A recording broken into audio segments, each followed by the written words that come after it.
Assalamualaikum warahmatullahi wabarakatuh.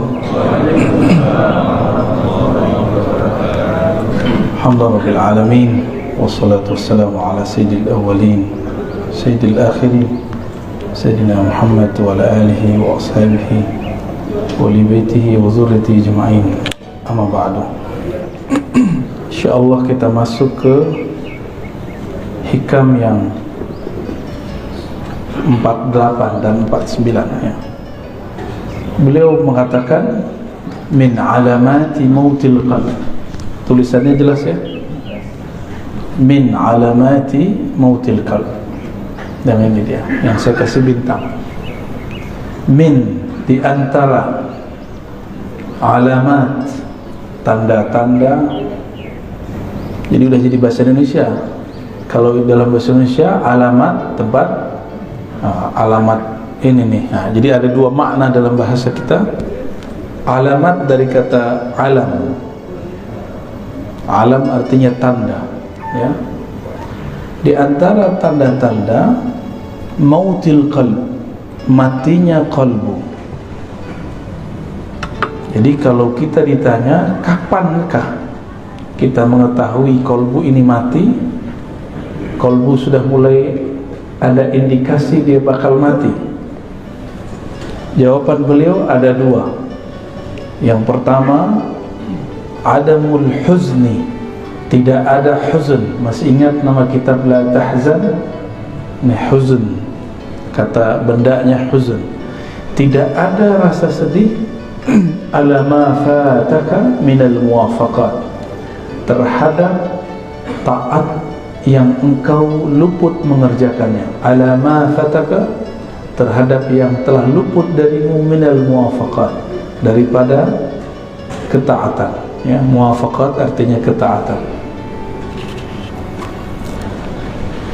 Kita enggak tahajud atau enggak sempat witir, tapi enggak ada perasaan sedih, bukan putus asa, sedih, ya. Berarti kolbunya ada indikasi mati. Mati separuh lah, ya, mati seperempat lah. Ini mulai hati-hati. Apalagi yang disebut muwafaqat. Tahajud itu taatnya badan, taat nafsiyah namanya. Muwafaqat, ya, ada yang di badan, ada yang di akal. Kajian-kajian yang bermutu, kuliah-kuliah yang bermanfaat, itu amal juga, taat juga, tapi taat akliyah. Kita tidak mengikuti kajian-kajian bermutu, kuliah-kuliah yang bermanfaat, dan tidak merasa menyesal, nggak merasa sedih, berarti akalnya mati, gitu, ya. Malam tadi witir nggak? Witir itu kalau di thariqat saya wajib, bukan fardu, wajib. Jadi saya membedakan fardu dengan wajib. Fardu 5 waktu. Kenapa disebut wajib? Karena Nabi SAW idza tarakahu qadah. Nabi jika meninggalkannya, Nabi mengqadanya. Dan mengqadanya lebih serius daripada sholat-sholat yang lain. Kalau sholat yang lain itu masih ada opsi-opsi dari beliau. Dan wajib ini juga bisa diartikan sesuatu yang didisiplinkan. Jadi Nabi mengqada amal-amal sunnah yang sudah dibiasakan. Zikir pagi petang ketinggalan sama kita, diqada enggak? Nah, zikir pagi petang ini sebenarnya ada tipsnya kalau kita lagi sibuk. Zikir pagi petang itu yang inti adalah subhanallah, alhamdulillah, la ilaha illallah, Allahu akbar, la haula wala quwata illa billah, salawat 100. Semuanya 100. Antum lagi sibuk 10-10. Sibuk juga, sudah satu napas deh baca 7 kali, ya. Subhanallah, alhamdulillah, subhanallah. Yang penting ada zikirnya pagi sore, pagi sore, pagi sore. Tapi kita sesibuk apa sih? Kayaknya punya kesibukan apa gitu. Adakah sesuatu yang lebih menyibukkan dari Allah Subhanahu wa ta'ala? Apakah ada sesuatu yang lebih besar daripada Allah Subhanahu wa ta'ala? Saya capek, saya gak sempat witir. Ya salah ya. Bisa capek-capek untuk dunia tapi tidak mau berlelah payah untuk akhirat. Wajar kalau nanti di akhirat jadi miskin, karena di dunia tidak mau kerja keras untuk akhirat. Orang yang malas-malas waktu mudanya, tuanya gimana? Ya miskin, susah nanti, menyusahkan orang dia nanti. Orang-orang yang tidak belajar di masa mudanya, tuanya dia juga nyusahin orang alim. Tapi orang alim ini senang disusahin. Seperti orang tua senang kalau anaknya manja, selama dia masih sanggup. Tapi apakah itu berlanjut terus? Maka wajar Al-Quran itu nggak bicara ibtaghi minad dunya, ibtaghi dunya, enggak, cari dunia, enggak ada ayatnya. Yang ada cuma ibtaghi fima ataqallahu daral akhirah. Yang kamu cari akhirat, yang kamu berlelah, bersusah payah itu akhirat. Maka temukanlah akhirat kita di dalam pekerjaan. Saya sering menyebutkan, Bapak Ibu, sahabat-sahabat yang masih aktif bekerja, kalau kita bekerja adil kalau pemimpin, amanah jika seorang yang mendapatkan jabatan, tidak korupsi, tanggung jawab, inilah akhiratnya dunia kita. Jadi kalau kita bekerja, temukan akhirat di dalamnya. Ada akhirat di dalam kerja kita.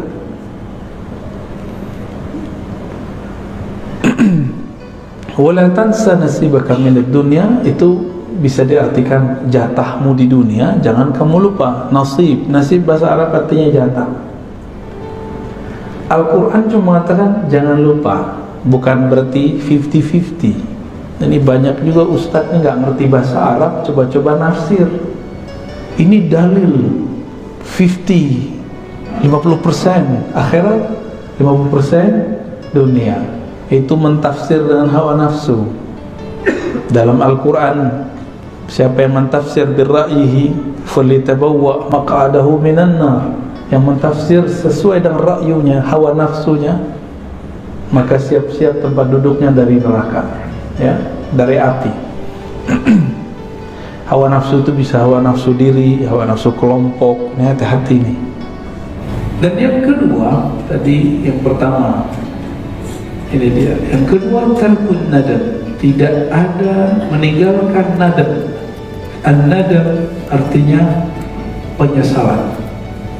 Ala ma fa'altahu min wujudiz zallat, terhadap yang kau lakukan dari zallat. Apa arti zallat? Ketergelinciran dalam dosa.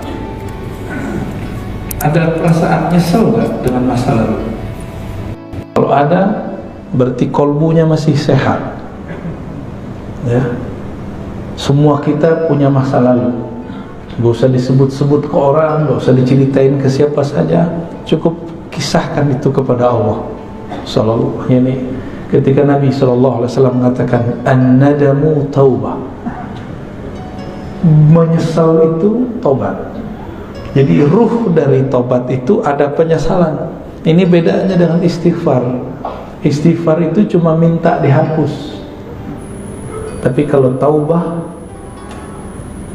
ada rasa menyesal.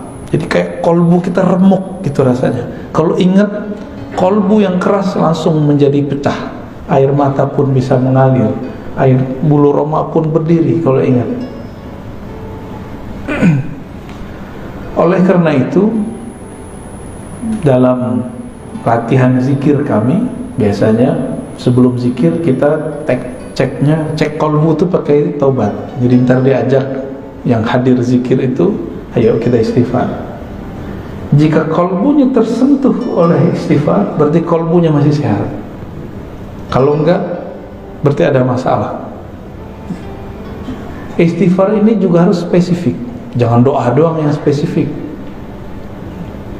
Ini kan beberapa ustadz mengajarkan jamaah doa yang spesifik. Oke, sebelum kamu doa yang spesifik, istighfar juga spesifik. Jadi sebutkan kepada Allah, ya Allah saya punya dosa ini. Dalam hati kita ngomong. Nah itu yang disebut ngaku, menyesal. Ya. Dan saya yakin yang hadir termasuk saya yang berbicara ini tidak ada yang dijamin dari maksiat. Dulu, sekarang, nanti kita nggak tahu ya. Oleh karena itu buang-buang jauh rasa diri ini suci. Berarti kalau begini, orang-orang yang merasa sok suci itu kolbunya mati walaupun zahirnya taat. Orang yang merasa sok suci. Siapa lagi? Orang yang merasa paling benar. Orang yang merasa paling benar tidak akan pernah menyesali perbuatannya. Benar nggak? Nah, ini sisi lain. Kalau tadi dosa zahir, sekarang dosa intelektual, dosa spiritual. Salah satu dosa spiritual, indikator kolbunya mati, dia tidak pernah menyesali pemikirannya, tidak pernah insaf, tidak pernah mundur merevisi kata-katanya. Seorang Rasulullah masih merevisi kata-katanya, apalagi cuma seorang ustaz, apalagi seorang pimpinan rumah tangga kah, suami istri. Kita harus membuang ego itu. Jangan sok perfeksionis mengatakan saya kalau begini ya begini. Itu namanya keras hati, bukan pendirian. Kalau jelas salah, katakan salah. Oh, berarti saya salah. Kok kolbu susah untuk mundur? Barangkali kita kurang mencahayai kolbu dengan nama Allah Al-Latif. Maka saya menyarankan diri saya sendiri dan antum semua baca nama Allah Ya Latif. Imamuna Abdul Hasan Asy-Syadzili menganjurkan baca Ya Latif, ya. Ya Latif. Itu 129. Baru ada efeknya. Ya Latif, Ya Latif, Ya Latif. Wahai yang maha lembut, wahai yang maha halus. Mata dipejam, dipanggil Allah dengan hati, dan rasakan kolbu kita akan lama-lama lembut, lembut, lembut, lembut. Ya. Nanti antum akan gampang minta maaf. Jadi orang yang susah minta maaf itu ya latifnya kurang. Ya, ini biasanya nih ibu-ibu ya selalu benar ya, kata bapak-bapak. Tapi saya ketemu kok perempuan yang gampang minta maaf. Tapi kalau kata kawan kita, keluar loh sama perempuan. Tapi itu bukan diskredit perempuannya. Mungkin perempuan ini terlalu halus. Wallahu a'lam bishawab. Nah, tapi Allah yang lebih halus, yang maha halus pun menyebut dirinya afuwun, ghafurun, ghafarun. Ghafurun, ghafarun. Allah menyebut dirinya afu, maha pemaaf. Kenapa kita gak pemaaf? Saya heran ada tokoh agama ngomong kalau kita disakiti, kita balas lebih jahat lagi. Kalau ada orang berbuat baik, kita balas lebih baik. Itu setan ngomong begitu. Separuh benar, separuh salah. Kalau ada orang menyakiti, tidak balas menyakiti, itu baru waliullah. Ya, kita dihujat nggak balas menghujat, ente wali. Wali Allah kan la yakhafuna laumata laim. Dia tidak takut cacian orang yang mencaci, karena dia sibuk kolbunya dengan Allah. Mau orang caci maki, mau orang puji, kolbunya sibuk dengan Allah Subhanahu wa ta'ala. Ketika ada orang memujinya, dia memulangkannya kepada Allah. Jika ada orang mengkritik yang mencacinya, maka dia pulangkan ke dirinya. Oh, mungkin aku yang buruk ya Allah, mungkin ini teguran darimu. Maka seorang kekasih Allah, jikapun dia dicaci, dia dimaki, dia dikata-katain, dia tidak lihat antum yang kata-katain. Yang dia lihat mungkin ini teguran dari Allah Subhanahu wa ta'ala, atau mungkin ini ujian, saya emosi atau tidak. Ya, gimana? Antum dicaci maki emosi, panas ya? biasa aja lah ya. Rasulullah SAW itu makhluk yang paling banyak dicaci. Benar. Oh, di Quran lengkap, majnun, asatirul awwalin, dhalla, macam-macam. Nabi itu gila. Adakah cacian yang lebih tinggi dari gila? Nggak ada, itu paling tinggi udah. Agak rendah dikit, asatir awwali, suka mendongeng. Rasulullah ini suka membawa kisah-kisah masa lalu. Bahkan itu menjadi perintah di Quran. Waqsusil qasasa. Bagi mereka ini dianggap sebagai dongeng. Dongeng apa lagi nih, gitu ya. Terus kalimat berikut, la ya'zum adz-dzanbu 'indaka 'azmatan tasudduka an husnul dhanni billah. Nah, ini beliau lagi ngasih harapan. La ya'zumu adz-dzanb, tidaklah dosa itu jadi besar, 'azmatan, benar-benar besar, tasudduka an husnul dhanni billah, jika engkau menghadapkannya dengan husnuzan kepada Allah Subhanahu wa ta'ala. Fa inna man 'arafa rabbahu istasghara fi janbi karamihi dzanbah. Orang-orang yang kenal Allah, maka di sisi Allah dosanya jadi kecil. Ini ilustrasinya gini. Kalau kita punya cucu, punya anak, punya saudara, punya teman, nyenggol di jalan atau jatuhin gelas di rumah, dia tamu kita, tamu teman lama atau anak sendiri, jatuh gelas, digampar nggak? Minta ganti nggak? Anak sendiri atau teman dekat, tamu. Tapi kalau bapak lagi masuk ke resto, ibu lagi masuk ke resto, mecahin gelas, ganti nggak? Karena nggak kenal transaksinya. Saya beli, ya saya bayar, saya jual, gitu. Nggak kenal. Coba kalau kenal, digratisin nggak? Gratisin. Beberapa kali kita makan di mana digratisin. Pas mau bayar, udah ada yang bayar pak. Ternyata sohibnya, ya. Ternyata sohibnya di samping kita nggak kenal, tapi dia kenal sama teman-teman saya, nggak jadi bayar. Enak, tapi jadi nggak enakan. Mau datang lagi, wah nggak bayar nih. Jika kita kenal seseorang, dia berbuat salah, kita maafkan. Jika kita hubungannya, kita penjual, dia pembeli, kita gratiskan.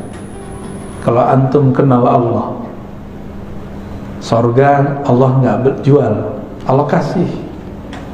Tapi orang yang tidak kenal Allah, dia memikirkan, dia membayangkan bahwa dia sedang beli surga. Ya, antum mau beli surga dengan sholat subuh tadi yang nggak khusyuk itu, ya, dengan zikir-zikir yang kacau balau itu, dengan tahajud yang tidak disiplin, mau beli surga, yakin. Dengan sedekah yang terbersih, ingin ditambahkan 70 kali 700. Sholawat pengen beli mobil. Yang kayak gitu mau beli surga. Ngaca dulu kita ya. Kita ini selalu berpikir kepada Allah itu transaksional. Betul, Allah itu kadang-kadang berbicara kepada hamba dengan cara transaksi. Hal adullukum ala tijaratin tunjikum min adzabin alim. Tapi ini bukan tijarah bisnis antara makhluk dengan makhluk. Ini kita dengan Khalik. Maka kata tijarah di situ jangan diartikan bisnis, jangan diartikan transaksi. Saya beli surgamu ya Allah dengan sholat. Ngaca dulu. Kita bisa tahajud karena Allah yang membangunkan, benar nggak? Benar. Atau antum bangun sendiri? Cobain aja alarm 10 kali. Kalau Allah bilang nggak bangun, nggak bangun. Benar? Beberapa kali kita begitu. Nabi SAW sendiri pun tidak memiliki dirinya. Ketika beliau katakan kepada Bilal, "Hei Bilal, tolong jaga." Bilal mengatakan, "Siap," karena ini lagi di luar, lagi habis perang. Lupa mengatakan insya Allah. Tertidurlah Nabi dan para sahabat. Bilal tertidur ketika bersandar dengan tongkatnya. Dan itu Rasulullah aja nggak bisa ngelawan. Nah, ini juga bukan menghibur antum yang tiap hari telat bangun ya, jangan salah paham. Enak amat. Ini kata kunci. Man arafa rabbahu, siapa yang kenal Allah, maka istasghara, menjadi kecil di sisi karamih. Ada kata kuncinya, karam, kemuliaan, kemurahannya. Karena Allah ini pemurah, Allah ini kaya, maka kesalahan kita dianggap tidak salah. Tapi kenal dulu. Ada orang gak percaya kalau kita ingat Allah, Allah ingat kita. Kalau kita salawat ke Nabi, Nabi kenal kita. Ada yang gak percaya, Pak? Ya, aliran macam apa itu? Kolbunya sejahil apa itu? Nabi mengatakan, "Man shalla alayya sallallahu alaihi asyara marrat." Yang salawat kepadaku sekali, Allah bersalawat kepadanya 10 kali. Orang yang mengucapkan salam kepada Nabi, Nabi mengatakan, "Raddallahu alayya ruhi." Allah kembalikan rohku. Fa'arudda hatta arudda alaihi salam. Selalu aku membalas salamnya. Berarti Nabi kenal kan? Nabi kenal. Dalam hadis yang sahih riwayat Imam Bukhari, ya, bahwa Nabi SAW mengatakan, "Inna a'mal ummati uridat alayya," atau uridat alayya a'mal ummati. Amal umatku ditunjukkan kepadaku. Nabi kenal sama kita. Ada seorang sahabat yang sirru Rasulullah, sirnya Nabi, ketemu dengan sahabat lain. Begitu juga Salman ketemu sahabat yang lain, dan mereka kenal padahal belum pernah ketemu. Apa kata sahabatnya? "Arafa ruhi ruhak," rohku kenal rohmu. Jadi sahabat-sahabat udah bicara ilmu roh dulu. Kita yang udah telat ya. Sampai sekarang orang masih bertanya, "Wah, Nabi aja nggak dikasih kok tentang ilmu roh." Itu salah tafsir. Yang tidak diberi itu ahli kitab. Coba perhatikan. Yas'alunaka 'anir ruh. Mereka bertanya kepadamu mengenai hakikat alif lam ar-ruh. Ya. Lalu ada lafaznya, "Wa ma utitum minal ilmi illa qalila." Tidaklah kamu diberi. Siapa kamu? Tum, antum. Antum itu yang nanya tadi siapa? Ahli kitab Yahudi. Tidaklah kamu wahai Yahudi diberikan ilmu ini kecuali sedikit. Maka sampai hari ini Yahudi pasti mencari orang yang bisa mengurai ilmu ruh. Jika ketemu bukan bagian dari mereka, bunuh, musuhi, serang. Begitu. Diserangnya bagaimana? Oh, sekarang cara mereka menyerang pakai orang dalam. Ustadz lawan ustadz, kiai lawan kiai. Bukan wali lawan wali, Pak. Wali setan lawan wali Allah ya. Ya. Kalau wali Allah nggak mungkin perang dengan sesama wali Allah. Sayyidina Umar dilaporkan oleh orang bahwa ada sahabat Rasulullah Ahlul Badar mabuk-mabuk. Udah dijilid itu dipukul. Terus orang ini mengatakan, yang lapor, "Wahai Umar, ya Amirul Mukminin, laknat saja dia." Kata Umar, "Ente boleh hukum dia secara fisik, tapi tidak boleh melaknatnya. Fa innahu yuhibbullaha wa rasulah." Dia sangat cinta kepada Allah dan Rasulnya. Jadi Umar membedakan hukum zahir dengan hukum batin. Hukum zahirnya kalau dia salah dihukum, diiqab, kena sanksi. Tapi batinnya kita nggak boleh main. Batinnya urusan dia. Umar ngerti apa kata Umar. Hati dia cinta kepada Allah dan Rasulnya. Yang ngelaporin ini yang masalah nih, hatinya nggak hidup ya. Fa inna man arafa rabbahu, ya, siapa yang kenal Allah, istasghara, maka di sisi Allah menjadi kecillah zanbah, dosa-dosanya. Maka ada ungkapan dalam sebuah riwayat, man nazarallahu ilaih lam yu'azibhu abadan. Siapa yang Allah pandang dia sekali saja dengan rahmatnya, maka Allah tidak akan menyiksanya selama-lamanya. Maka orang-orang Ahlul Badar ini kan dipandang Allah sekali waktu Badar, Allah tidak akan pernah menyiksanya. Umar tahu itu, maka Umar tidak berani bermain hukum batin, hukum rohani. Dia cukup main hukum zahir, ya. Itu peminum loh Pak, pemaksiatnya zahir, nggak ada urusan sama politik, ya. Sayyidina Umar beda pilihan, beda sikap dengan Ali. Mereka jontok-jontokan, tapi dalam bab kemaslahatan Umar dan Ali sepakat. Suatu kali Umar Ibn Khattab radhiyallahu ta'ala anhu ingin keluar kota, memimpin pasukan langsung. Datang Ali pakai kuda. Apa kata Ali? Ya Amirul Mu'minin, jika engkau mati di tengah jalan, lalu siapa yang ngurus Madinah? Ini tanda Sayyidina Ali tidak nafsu jadi khalifah, tidak seperti yang diklaim banyak orang. Ini hadis sahih. Apa kata beliau? Jika kamu nanti perang dan engkau mati di tengah jalan, engkau mati di medan juang, lalu yang ngurus kami siapa? Kami masih butuh engkau, wahai Umar. Kira-kira begitu.